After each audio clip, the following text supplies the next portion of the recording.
Welcome to Iron Wisdom. Today, we do not merely discuss a topic, we forge a philosophy. We examine the bedrock of all human achievement, the power of patient discipline. Discipline is the bridge between goals and accomplishment. It is the fundamental building block of every great life. You see, most people want the harvest without the planting. They want the prize without the process. But the universe does not work on credit. It works on the law of the farm. You cannot talk the crop out of the ground. You must labor in the soil, and you must wait with a patient, disciplined heart. Let us define this virtue. Discipline is the constant awareness of the need for an action and a conscious act to implement that action. If our awareness and our implementations are not matched, then we are plagued by the disease of neglect. Neglect starts as an infection and becomes a disease. It is the small things we fail to do that eventually destroy the big things we hope to achieve. You must understand the two pains of life. There is the pain of discipline and the pain of regret. Discipline weighs ounces, while regret weighs tons. You can choose to carry the light weight of daily effort, or you can wait until the end of the year or the end of a decade and carry the crushing weight of a life unlived. The choice is yours, but you must choose today. Patient discipline is not the ability to wait. It is the ability to maintain a certain attitude while waiting. It is the farmer who plants the seed in the spring and does not dig it up every 2 days to see if it is growing. He has the discipline to trust the process and the patience to let the seasons do their work.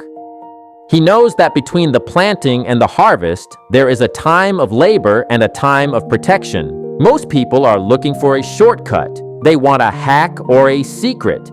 But let me tell you the secret. There are no secrets. There are only timeless principles. Success is nothing more than a few simple disciplines practiced every day, while failure is simply a few errors in judgment repeated every day. It is the cumulative weight of our small actions that determines our destiny. Consider the ant. The ant has a simple philosophy: never quit. If they are headed somewhere and you try to stop them, they will look for another way. They will go up, they will go over, they will go under. They keep looking for another way. What a powerful philosophy, to never quit looking for a way to get where you're supposed to go. That is discipline in its purest form. The second part of the ant philosophy is think winter all summer. You must be realistic. You must have the discipline to prepare for the cold while the sun is shining. You cannot wait for the storm to start building your shelter. Patient discipline means doing the work when it is inconvenient so that you are prepared when the opportunity or the crisis arrives. The third part of the ant philosophy, think summer all winter. During the winter, the ants remind themselves, this won't last long. We'll soon be out of here. And the first warm day, the ants are out. If it turns cold again, they go back down. But then the first warm day, they are out again. They can't wait to get out. They have the patience to endure the winter because they have the discipline of hope. How much will an ant gather during the summer to prepare for the winter? All he possibly can. What a great philosophy, the all you possibly can philosophy. Not as little as you can get away with, but as much as you can possibly do. Imagine what your life would look like if you applied the all-you-can discipline to your health, your bank account, and your relationships. We must all suffer one of two things: the pain of discipline or the pain of regret. The difference is discipline weighs ounces, while regret weighs tons. Many people spend their lives avoiding the ounces, only to find themselves crushed by the tons later on. They avoid the discipline of reading the book, the discipline of making the call, the discipline of saving the dollar. They think they are escaping a burden, but they are actually building a prison. Everything of value requires care and attention. If you neglect your garden, the weeds will take over. You don't have to plant weeds, they grow by themselves. Neglect is all that is required. If you want a garden of flowers, you must plant them, you must water them, and you must protect them from the weeds. Your mind is that garden. Your life is that garden. Without the discipline of weeding, the weeds of mediocrity will choke your potential. Let's talk about the magic of part-time. You don't have to quit your job to change your life. You just have to change how you use your extra hours. The discipline of spending 1 hour a day on your future can change everything. 1 hour of reading, 1 hour of practicing a skill, 1 hour of building a side project. In a year, that is 365 hours. In 5 years, you are a master. That is the power of patient discipline. But why is it so hard? Because discipline is not natural. It is an acquired taste. It is an act of the will. Our natural state is to seek comfort, to seek ease, to seek the path of least resistance. But the path of least resistance makes men and rivers crooked. To be straight, to be strong, to be iron, you must apply the heat of discipline to the raw material of your life. You must learn to handle the seasons. You cannot change the seasons, but you can change yourself. You cannot change the wind, but you can adjust your sails. The discipline of personal development is the only way to navigate the changing winds of the economy and the changing seasons of life. If you want things to change, you have to change. If you want things to get better, you have to get better. Don't wish it were easier, wish you were better. Don't wish for fewer problems, wish for more skills. Don't wish for less challenge, wish for more wisdom. The patient discipline of self-improvement is the only investment that never fails. The market may crash, the currency may devalue, but the skills and character you forge in the fire of discipline can never be taken from you. Character is the ability to carry out a worthy decision after the emotion of making that decision has passed. Anyone can be disciplined when they are inspired. Anyone can work hard when the sun is shining and the music is playing. But the man of character works when the inspiration is gone. He works when he is tired. He works because he gave himself an order and he has the discipline to obey it. We must learn to be like the master weaver. He sits at the loom day after day, year after year. He doesn't see the full tapestry while he is working. He only sees the individual threads. But he has the discipline to keep weaving, thread by thread, because he trusts the pattern. Your life is a tapestry. Don't judge the work by a single day's labor. Judge it by the consistency of your commitment.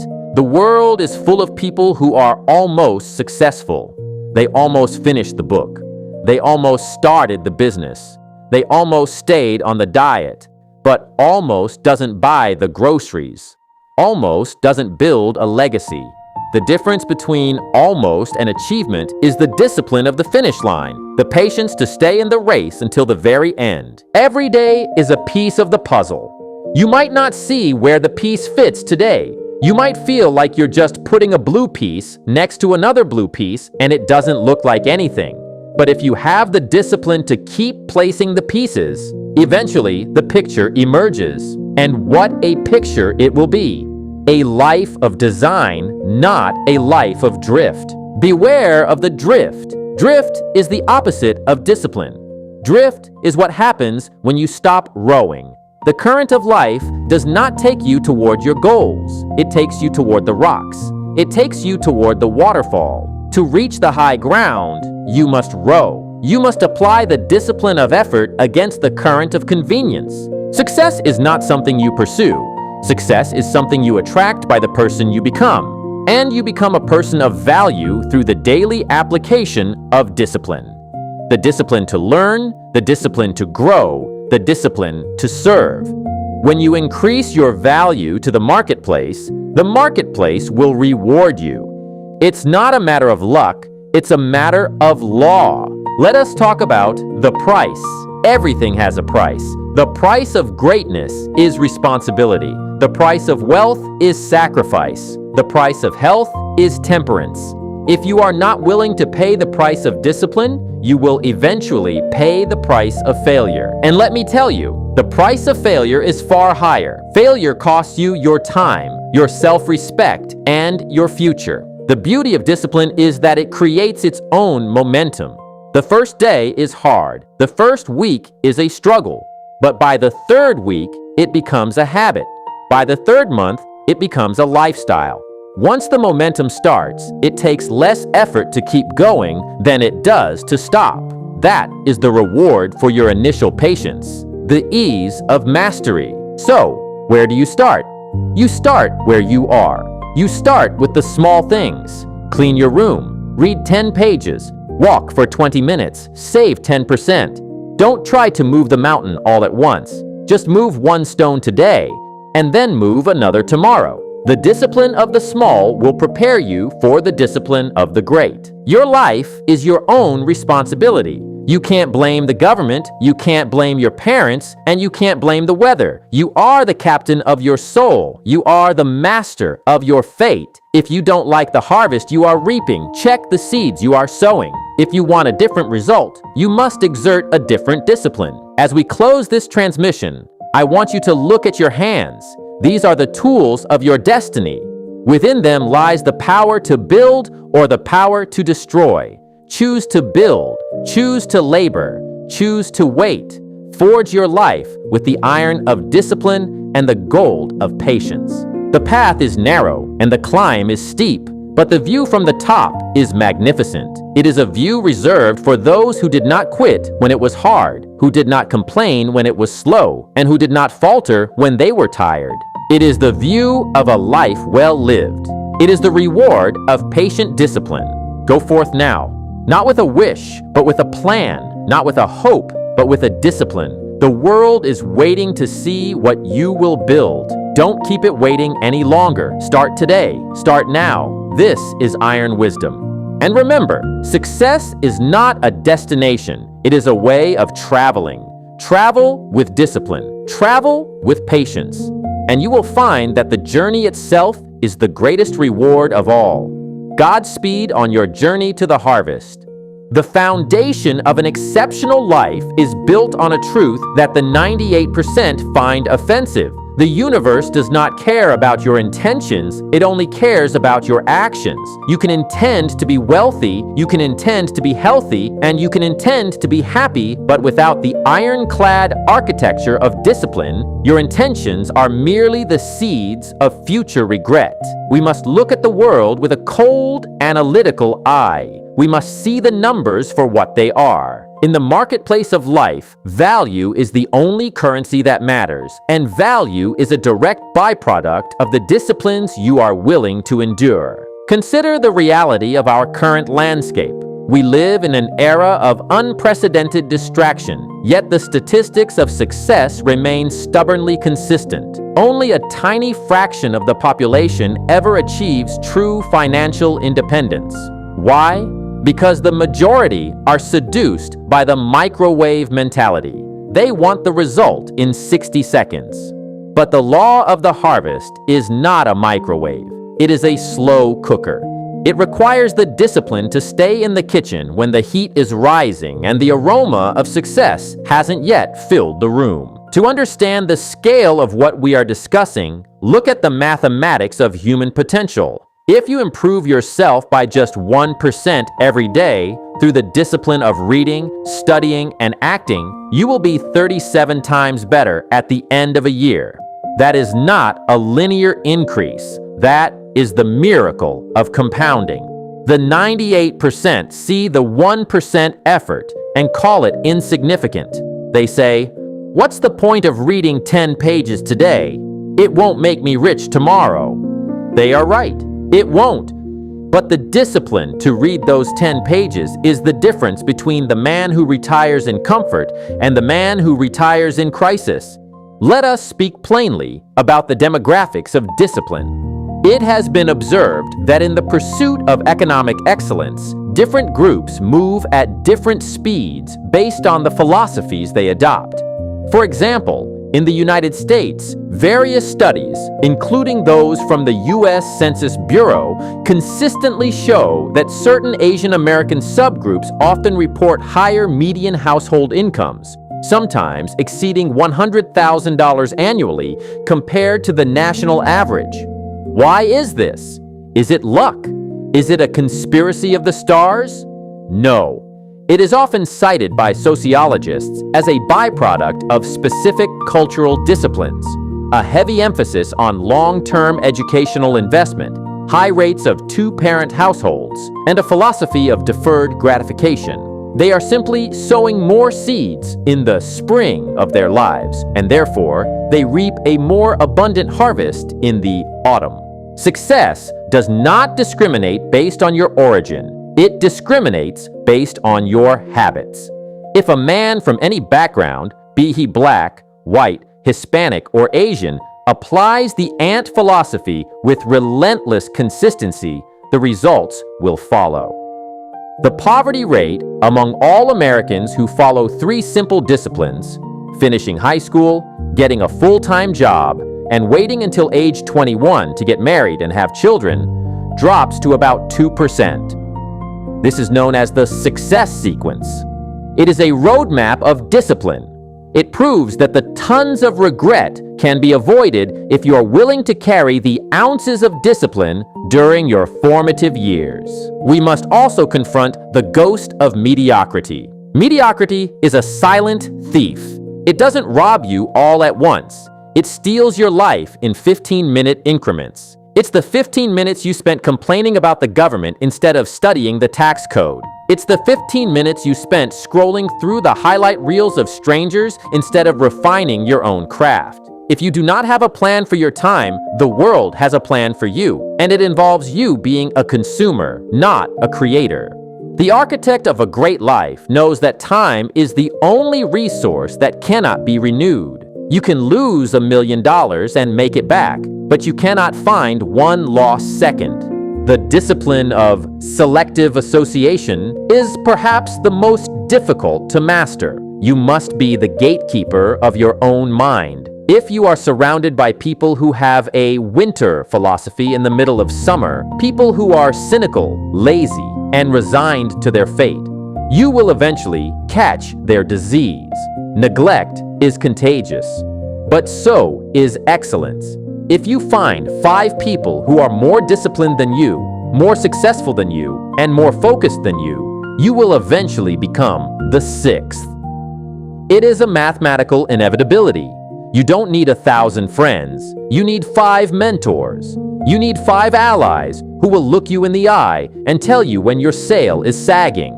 Let us look at the labor of protection. After you have planted the seeds of your discipline, you must protect them.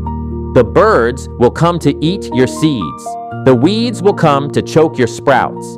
The birds are the critics, the people who tell you that your plan won't work, that you're acting differently, that you're becoming too serious.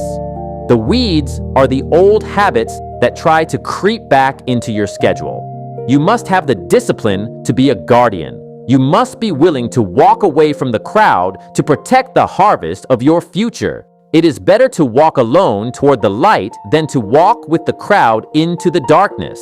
The marketplace is a brutal judge, but it is a fair one. It pays for value. If you are not earning what you want, it is because you are not providing the value the marketplace demands. You cannot demand more money from the marketplace. You must demand more discipline from yourself. You must become a student of the skills that are in high demand. If you are a street sweeper, be the best street sweeper the world has ever seen. Apply the discipline of excellence to the smallest task, and eventually, the marketplace will offer you a larger task. The man who is faithful in the little disciplines will eventually be given authority over much. We must also address the discipline of health. You cannot enjoy a harvest if you do not have the vitality to reap it. Many men spend their health gaining wealth, only to spend all their wealth trying to regain their health. This is a failure of design. The discipline of the gym and the discipline of the kitchen are just as important as the discipline of the boardroom. Your body is the vehicle for your soul. If the vehicle breaks down, the journey ends. Do not let the weeds of poor nutrition and sedentary living choke the life out of your physical temple. Consider the discipline of silence. We live in a noisy world. Everyone is talking, but few are listening. The 2% have the discipline to be quiet. They listen more than they speak. They observe. They calculate. They know that you cannot learn while your mouth is moving. Spend time in silence every day.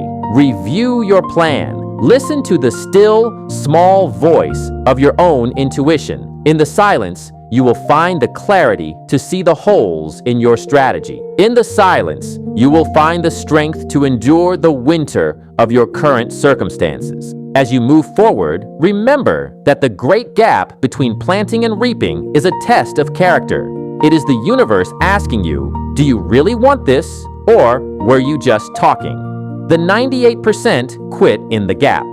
They quit when the excitement of the New Year's resolution wears off. They quit when the first weed appears. They quit when the neighbor laughs. But the Iron Man stays in the field. He knows that the harvest is a mathematical certainty if he does not quit. He knows that the sun will rise, the rain will fall, and the laws of the universe will honor his labor. Do not be afraid of the work. The work is where you find yourself. The discipline is where you forge your identity. You are not your bank account. You are the person who had the discipline to build it.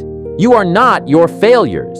You are the person who had the patience to learn from them. Every act of discipline is a vote for the person you wish to become. Every time you choose the ounces over the tons, you are reinforcing your own greatness. In the final analysis, your life will be the sum of your disciplines. When you stand at the end of your years and look back at the tapestry you have woven, what will it show? Will it be a chaotic mess of missed opportunities and almosts? Or will it be a masterpiece of design, a testament to the power of the human will?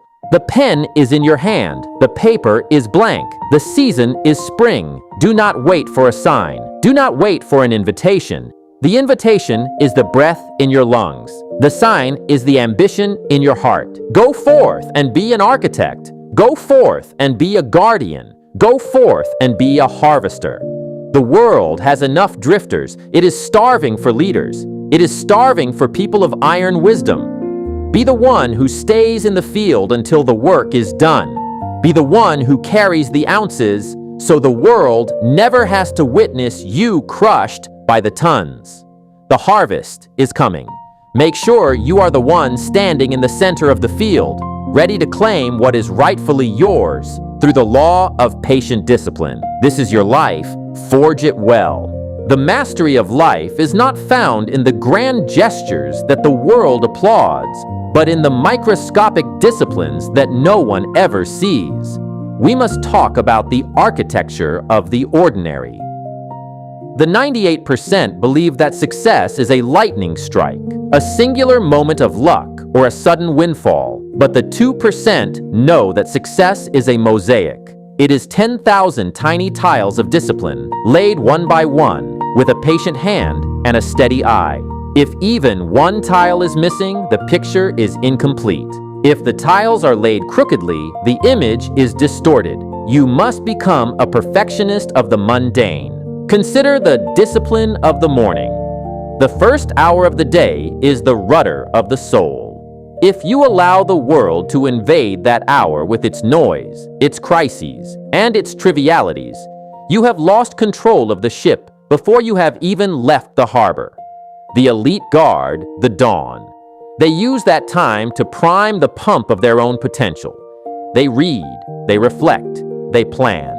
They do not check the opinions of the masses until they have solidified their own philosophy for the day. If you cannot master the first 60 minutes of your day, you have no hope of mastering the next 16 hours. Let us look at the law of incremental progress.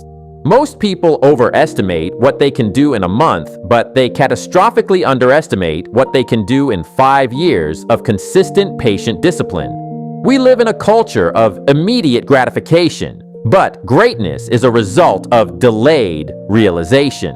You must be willing to work in the dark for years so that you can eventually stand in the light for decades. This requires a specific kind of mental toughness, the ability to find joy in the effort itself rather than the immediate result. You must fall in love with the sweat, the study, and the struggle. The marketplace is a mirror. It reflects back to you exactly what you have put into it. If you are dissatisfied with your income, do not look at the economy, look at your skill set. The marketplace pays for the difficulty of the problem you solve. If you are solving simple problems, you will receive simple pay. If you want to solve complex problems, you must endure the complex discipline of higher learning. You must become a specialist. You must become the person that others cannot replace. This is not a matter of wishing. It is a matter of iron preparation. You must study while others sleep. You must practice while others play. We must also confront the tyranny of the urgent. There is a difference between what is urgent and what is important. The 98% are slaves to the urgent, the ringing phone, the pinging notification, the demands of the mediocre. But the 2% are students of the important. They know that the most important things in life, your health, your long-term wealth, your character, rarely scream for attention. They are quiet. They are patient. They wait for you to choose them. If you do not have the discipline to prioritize the important over the urgent, you will spend your life running in circles, exhausted but empty-handed. Let's talk about the financial harvest. Most people treat their income like a crop they can eat entirely. They get the harvest and they consume every seed. They buy the car, they buy the clothes, they buy the lifestyle they haven't yet earned. But the architect of wealth knows that a portion of every harvest must be set aside as seed for the next season. This is the discipline of capital. You must learn to live on 70% of your income, 10% for charity, 10% for active investment, and 10% for passive reserve. If you cannot discipline yourself to save when you are making pennies, you will never have the discipline to invest when you are making millions. The amount is not the issue. The habit is the issue. The discipline of speech is another pillar of the iron wisdom. Your words are the clothing of your thoughts. If your speech is sloppy, your thinking is likely sloppy. If your speech is filled with "I can't," "it's too hard," or "they won't let me," you are narrating your own defeat. The 2% use language like a surgeon uses a scalpel with precision and purpose. They speak of solutions, not problems. They speak of when, not if. They understand that you cannot talk like a victim and live like a victor. You must discipline your tongue to reflect the destiny you are designing. You must also develop the discipline of the finish. The world is littered with half-finished books, half-started businesses, and half-baked ideas. Starting is easy. Anyone can start. Starting is fueled by the cheap high of inspiration. But finishing is fueled by the expensive fuel of discipline. The last 10% of any project requires more energy than the first 90%. It is the dead zone where most people quit, but the harvest is only found at the finish line. A field half plowed is a field that yields nothing but dust. You must be a finisher. You must have the iron resolve to see the task through to its absolute conclusion, regardless of how tired you feel. Consider the maintenance of the mind. Your mind is a high-performance engine, but most people treat it like a trash can. They fill it with the refuse of the 24-hour news cycle and the toxic waste of social media envy. You must have the discipline to close the gates. You must be selective about what you allow into your consciousness. If an idea does not serve your plan, if it does not strengthen your philosophy, if it does not increase your value, discard it. You wouldn't let a stranger dump garbage in your living room. Why let them dump it in your brain? We must speak about the discipline of failure. Failure is not the opposite of success. It is a part of success. It is the compost of the harvest. It is the raw material that fertilizes the future. But you must have the discipline to learn from it rather than lamenting it. When you fail, do not hang your head. Conduct an autopsy. Find out why it died. Was it a flaw in the design, a lapse in discipline, a shift in the wind? Take the lesson and leave the emotion. The 98% take failure personally. The 2% take it professionally.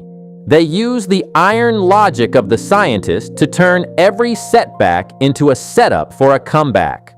As the years pass, you will notice a widening of the gap. In your 20s, the difference between the disciplined and the undisciplined is small. You both look the same, you both have the same energy. But by your 30s, the gap begins to show. By your 40s, the gap is a canyon. And by your 60s, the gap is two different worlds.